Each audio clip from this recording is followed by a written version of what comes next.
Hi everybody, and it's Barbara. Welcome back to my kitchen. I've been really busy since our last jam making video, and I've made a lot of delicious fruit preserves. Blackberry with herbs, apricot, strawberry mango, blueberry, strawberry jam, and even mango chutney, which is absolutely delicious. But today, we're gonna try something totally different. Today, we're gonna make pickles. I'm not a huge fan of pickles, but my daughter made these last week and they are absolutely delicious.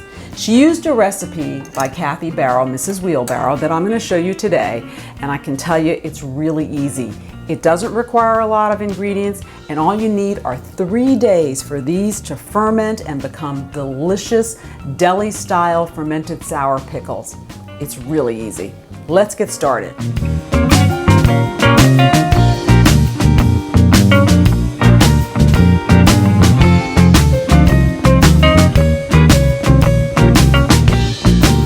So here's what you want to do.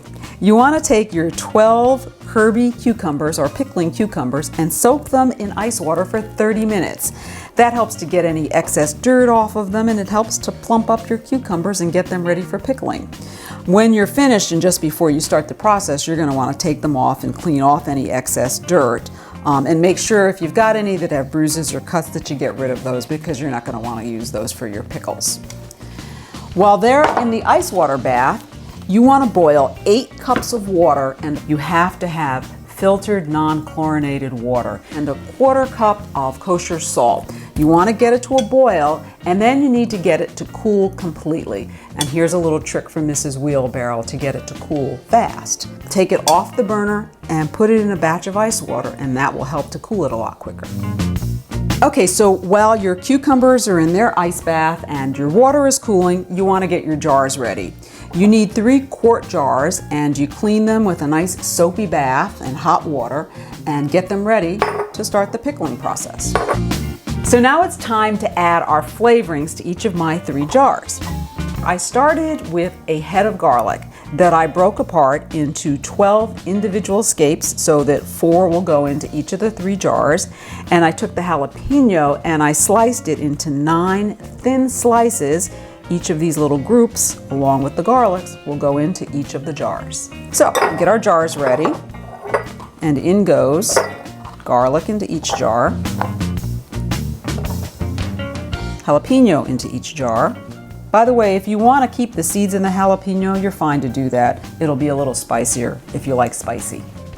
And next goes a teaspoon of the dill seed in each jar. If you're growing dill in your garden, the top of the dill plant, you can take those seeds as well. And then I've got to put in, and this is optional, a 1.5 teaspoons of peppercorns. And what I'm going to do is I'm just going to divide a 1.5 teaspoons between 3 jars. Peppers everywhere. So now we're ready to start our process of putting everything together with our cucumbers. So I've made sure that my cucumbers, which have been soaking for 30 minutes, are all really clean. So you take each one out and you slice off 1/8 inch. You have to do this because if you forget to do this and you put one of the cucumbers in without slicing the end off, your cucumbers will be mush. So go through all 12 and slice 1/8 inch off the tip. These are great pickles, by the way. If you can find the nice small ones, it's good because you need to have a couple of long ones and a couple of small ones to fit over the top, and you'll see what I mean in a second. So now we're ready to start assembling our cucumbers into our flavoring mixture. So you take a cucumber and you stick it into the jar, 3 in a jar, straight up and down like that. So a 4th pickle you take and you literally squeeze it on top, sort of as a cap to keep the other 3 down.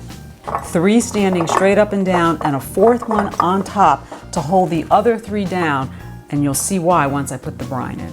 Remember, the flavorings are at the bottom, the cucumbers are here, and now it's time to put our brine in. So I use a ladle just to make sure that I don't create a real mess here.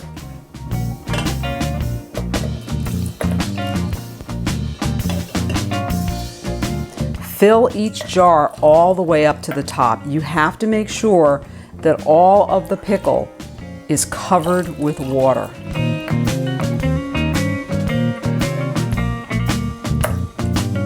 And as you notice, some of the flavoring has risen to the top.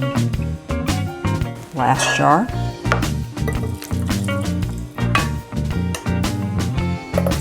So the final step in this whole pickling process is to put the tops onto each jar loosely.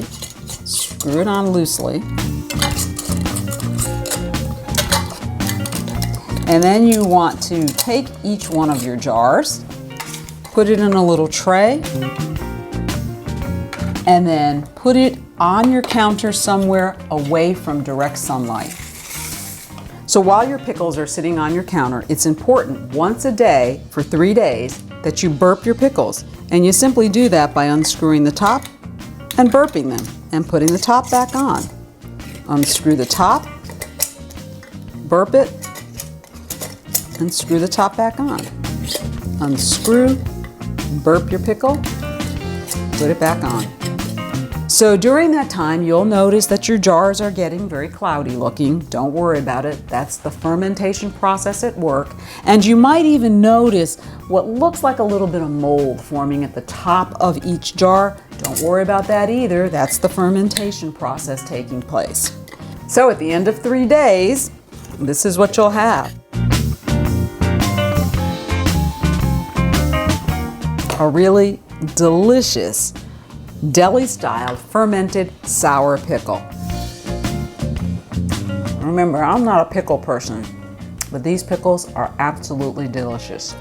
Try this recipe, it's very easy. Well, until next time, thanks for visiting Barbara's Kitchen. Bye.